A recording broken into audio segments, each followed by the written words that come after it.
Price Lord, Maria வாழ்க. இன்றைக்கி இன்னொரு முக்கியமான திருஜெபமாலை பற்றி பார்க்க போகிறோம். வெரோனிகா ஜெபமாலை, அதாவது வெரோனிகா சாப்லெட்டும் சொல்லுவோம். It's a beautiful chaplet. பாருங்கள், இதுதான் அந்த சாப்லெட். டிஸ்கிரிப்ஷனில் ஃபோட்டோ போடுவாங்க. அழகாக சேசுவுடைய அழகிய திருமுகம் இருக்குது. அதே மாதிரி இங்கேயும் அப்படி இருக்குது. இது 6 மணிகள் கொண்டு இருக்குது. 2, 4, 5 இங்கேயும். அப்புறம் அவங்க சிலுவை பாதையில் ஒரு பெண் முகம் துடைக்கிற மாதிரி அதுக்கு ஒரு பீட் போட்டு கொடுத்துருக்காங்க. ரொம்ப அழகான சாப்லெட் இது ஒன்று. இன்னொன்று பார்த்திங்கன்னா இப்படி, அதாவது 6 மணிகள் இருக்குது. 6 6 5 இருக்குது. 30 சேசுடைய 30 ப்ளஸ் இங்கே 3 சேசுவோட வயசு 33 வயசை குறிக்கிறதுக்கு எப்படி, அதாவது 6 இருக்குது. சென்டரில் வெரோனிகம்மாவோட முகத்தை பாய்ஞ்ச அந்த முக்காடு இருக்குது. இன்னொரு சாப்லெட் இருக்குது, இன்னொரு ஜெபமாலை இருக்குது, வெரோனிகா வெயில்னு சொல்லி. இதுவும் அதே தான். இதுக்கும் ஒரு ஹோலி ஃபேஸ் ஆஃப் ஜீசஸ்ன்னு சொல்லுவாங்க இதை. இதுவும் இதுக்கு சம்மந்தப்பட்டது தான். இதை பற்றி இன்றைக்கி நம்ம தெரிஞ்சுக்கலாம். இந்த ஃபோட்டோஸ் எல்லாமே டிஸ்கிரிப்ஷனில் நம்மளுக்கு வரும். வெரோனிகா வெயில்னா, வெரோனிகானா முகம் தெரியாத ஒரு பெண். ஒரு காலத்தில் இயேசு ரொம்ப திடகாத்திரமாக வசீகரமாக எல்லாரும் மரியாவோட பையனா சூசையோட பையனா அப்படின்னு சொல்லிக்கிற மாதிரியும், எனக்கு உறவுன்னு சொல்லிட்டு எல்லாரும் ஆற தழுவி கட்டி பிடிக்கிறதுக்கும் அவரை உறவுன்னு சொல்லிக்கிறதுக்கும் அவ்வளோ பிரியப்பட்டாங்க. ஏன்னா அவ்வளவு அழகாக ரொம்ப கம்பீரமாக பயங்கரமாக இருப்பாராம். அப்படிப்பட்டவர் அவருடைய சிலுவை பாதைக்கு அப்புறம் அவருடைய அந்த கொடுமையான அந்த பயங்கர வேதனையான பாடுகளுக்கு அப்புறம் முகமெல்லாம் மாறி உடல்லாம் சிதைந்து ஒரு தொழுநோயாளி கொப்பாக கருதப்பட்டாராம். யாருமே அவர் முகமே அடையாளம் தெரியலையா, அந்தளவுக்கு உருமாறி ரொம்ப ரொம்ப அப்படியே ரத்த கசிவில் முகமெல்லாம் சிதைஞ்சு அப்படியே முடியாமல் தள்ளாடி வந்தாராம். நம்ம எல்லாத்துக்குமே தெரியும், சிலுவை பாதையில் 6வது ஸ்தலம் தான் வெரோனிகம்மா. வெரோனிகான்னு ஒருத்தவங்க இயேசுவின் முகத்தை துடைக்கிறாங்க, கொடுக்குறாங்க. அதை பற்றி பார்ப்போம். அதாவது வெரோனிகானா முகம் தெரியாத பெண்ணுன்னு அர்த்தம். அதாவது அவங்க சிலுவை சுமந்து அப்படியே வராரு, தள்ளாடி ரத்தமெல்லாம் கொட்டி முகமெல்லாம் சிதைஞ்சு முகமெல்லாம் உடைக்கப்பட்டு சிதைக்கப்பட்டு அப்படியே உரு தெரியாமல் அப்படியே சொல்ல முடியாத கஷ்டத்தோடு அப்படியே சேசு சுமந்து வந்துட்டுருக்கும் போது எல்லாரும் வேடிக்கை பார்த்துட்ருக்காங்க. அப்போது நம்மளுக்கு யூத பெண்களுக்கு இப்போ நம்மளுக்கு இருக்கிற சுதந்திரம் மாதிரி அந்த காலத்தில் கிடையாது. அவங்களுக்கு நிறைய கட்டுப்பாடுகள் இருந்துச்சு, நிறைய ரெஸ்ட்ரிக்ஷன்ஸ் இருந்துச்சு. அவங்க தடாலடியெல்லாம் உள்ளெல்லாம் வர முடியாது. அப்போது எல்லாரும் வேடிக்கை பார்த்துட்ருக்காங்க, இந்த பொண்ணு பார்த்துட்ருக்கு. இப்போ பார்த்துட்ருக்கும் போது அவங்க நினைக்கிறாங்க, அவர் என்ன வேணால் தப்பு பண்ணியிருக்கட்டும், எவ்வளோ பெரிய பாவம் வேணால் பண்ணியிருக்கட்டும், இப்படியா கொடுமைப்படுத்துறது, இப்படியா ஒருத்தரை கஷ்டப்படுத்துறதுன்னு சொல்லிட்டு அந்த அம்மாவுக்கு அவ்வளோ ஒரு இரக்கம் வந்திருக்கு. அப்போ அவங்க என்ன நினைக்கிறாங்க, இவருக்கு நான் ஏதோ ஒரு விதத்தில் உதவி செய்யணும்னு சொல்லிட்டு பார்க்குறாங்க. பார்க்கும்போது வீரர்கள்லாம் ஈட்டியும் கம்பும் அப்படியே ஷார்ப்பாக அதை வெப்பன்ஸ் எல்லாம் எடுத்துகிட்டு சோல்ஜர்ஸ் நிற்கிறாங்க. அப்போ இந்த அம்மா நினைக்கிறாங்க, என்னன்னாலும் பரவாயில்ல, என்ன பண்ணுவாங்க, என்னை மீறினா கொல்லுவாங்க, அவ்வளோதானே, என்னை கொன்னாலும் பரவாயில்ல, நான் போய் அந்த ரொம்ப வாடி கஷ்டப்பட்டு சிலுவை சுமந்து வர்றவருக்கு என்னால் நான் உதவியை செய்ய போகிறேன் அப்படின்னு சொல்லிட்டு என்னை கொன்னாலும் பரவாயில்லன்னு அந்த இடத்துல யார் இயேசுன்னு தெரியாது, அவர் தான் இறைமகன்னு தெரியாது, அங்கே இரக்கம் மேலோக தன் உயிரையும் பொருட்படுத்தாமல் அந்த அம்மா போய் அவங்களுடைய முக்காடை எடுத்து சேசுவுக்கு துடைக்கிறாங்க.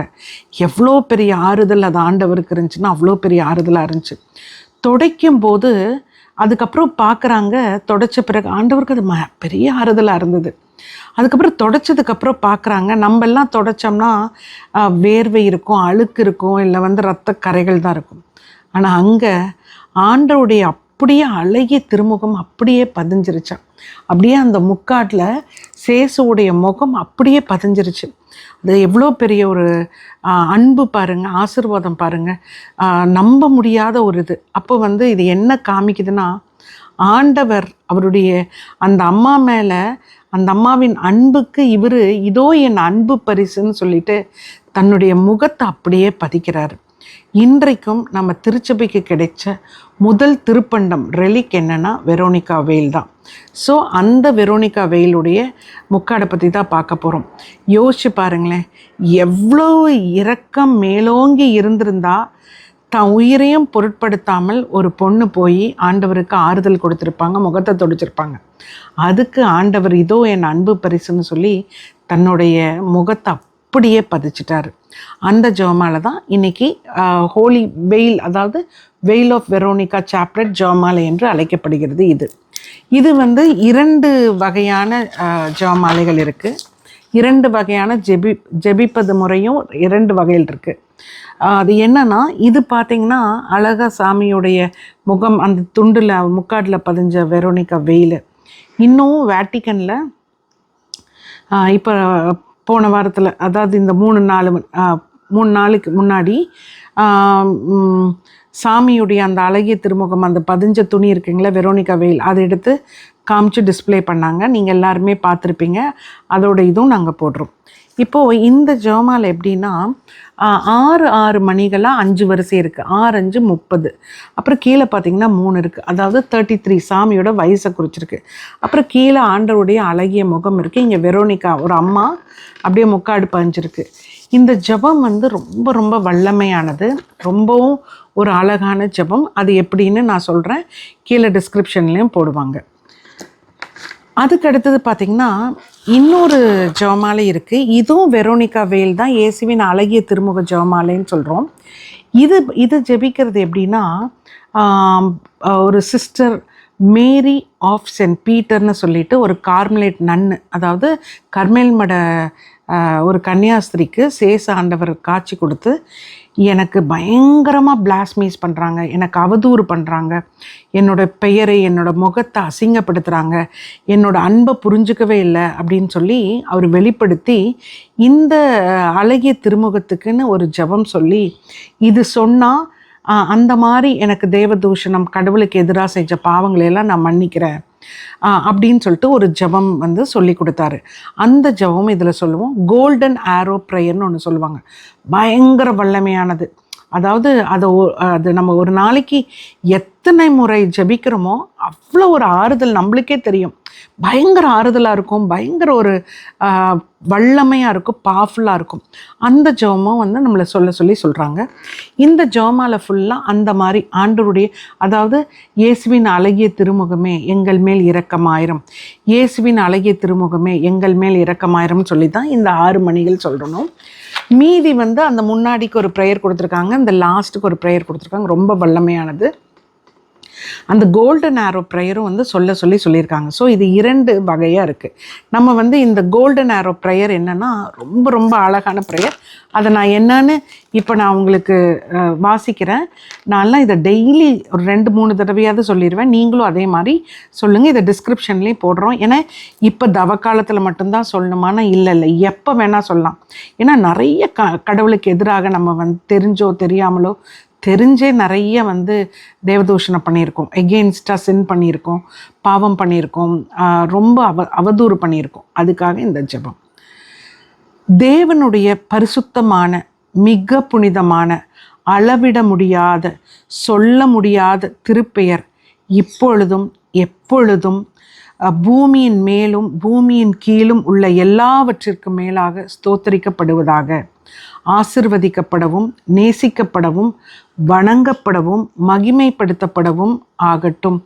குறிப்பாக திருப்பலியில் உள்ள இயேசுவின் இதயத்தின் மூலம் ஆண்டவருக்கு எதிராக செய்யப்பட்ட அனைத்து பாவங்களும் மன்னிக்கப்படட்டும். ஆமேன். இதுதான் இந்த ப்ரேயர். பயங்கர வல்லமையான ப்ரேயர். இது வந்து அந்த சிஸ்டருக்கு வந்து கர்மேல் மட சிஸ்டருக்கு சிஸ்டர் மேரி ஆஃப் கார்மலேட் அவங்களுக்கு வந்து வெளிப்படுத்தினது தான் இது.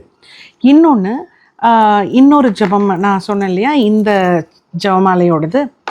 நித்திய பிதாவே, திரு ரத்தம், வியர்வை, தூசி, அவமதிப்பு, அவமானம் காரி உமிழ்ந்ததின் மூலம் மூடப்பட்ட உமது திருமுகத்தை சமர்ப்பிக்கின்றோம்.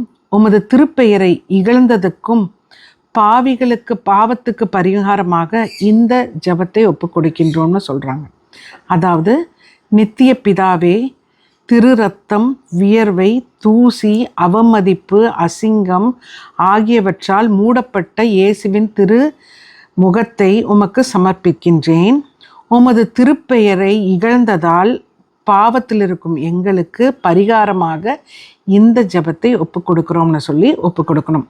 அதுக்கப்புறம் 6 மணிகள் இருக்கு இல்லைங்களா, அதில் இயேசுவின் அழகிய திருமுகமே எங்கள் மேல் இரக்கமாயிரும், இயேசுவின் அழகிய திருமுகமே எங்கள் மேல் இரக்கமாயிரும், இயேசுவின் அழகிய திருமுகமே எங்கள் மேல் இரக்கமாயிரும் 6 முறை ஜெபிக்கணும். அதுக்கப்புறம் இயேசுவின் அழகிய திருமுகமே எங்கள் மேல் இரக்கமாயிரும், எங்கள் பாவங்களை மன்னித்து உமது உருவத்தை எங்கள் இதயத்தில் பதிய செய்யணும்னு சொல்லி முடிக்கணும். பயங்கர சின்ன ஜெபமாலை தான், சின்ன ஜெபம் தான், ஆனால் பயங்கர வல்லமையானது.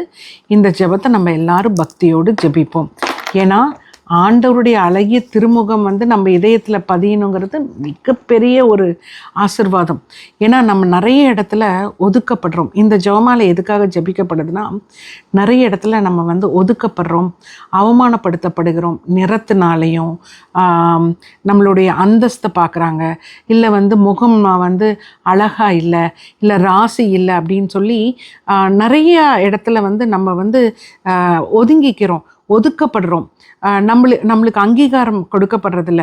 ஏன்னா நம்ம முகம் இருக்கிறது, கலரு, அதெல்லாம் நம்மளா எடுத்துக்கிறதா இல்லை, நம்மளுடைய பெற்றோர்கள் கொடுத்த நம்மளுக்கு சாயல் அது. ஆனால் அதெல்லாம் பொருட்படுத்தாமல் நிறைய இடங்களில் நம்ம எப்படி இருக்கிறோன்னு பொறுத்து நிறைய பாடி ஷேமிங் நடக்கும். நிறைய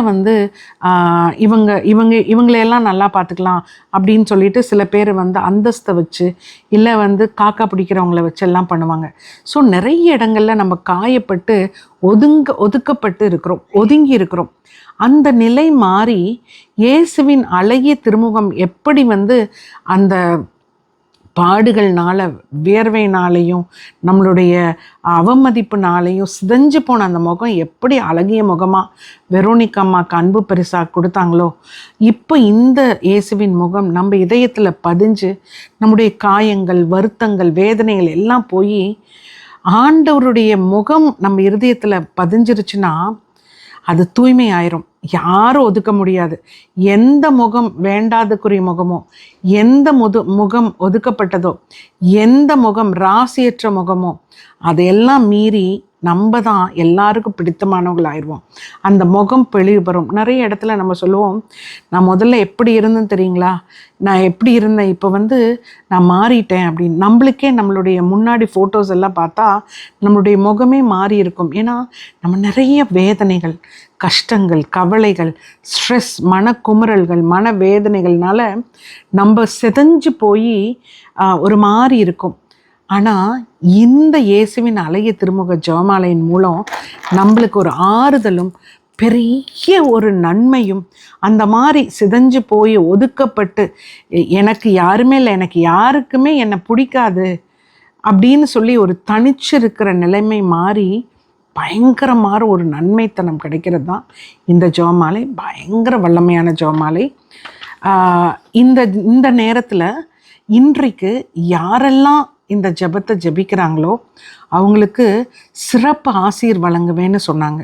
ஸோ எல்லாரும் நம்மளுடைய காயங்களையும், மனக்குமுறல்களையும், ஒதுக்கப்பட்ட தன்மைகளையும், வேதனையினால் இருக்கிற எல்லாத்தையுமே இப்போ மாற்றுறதுக்கு இந்த ஜெபத்தை பக்தியோடு ஜெபிப்போம்.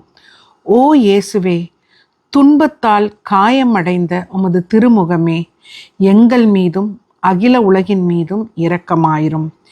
இயேசுவின் அழகிய திருமுகமே எங்கள் மேல் இரக்கமாயிரும்.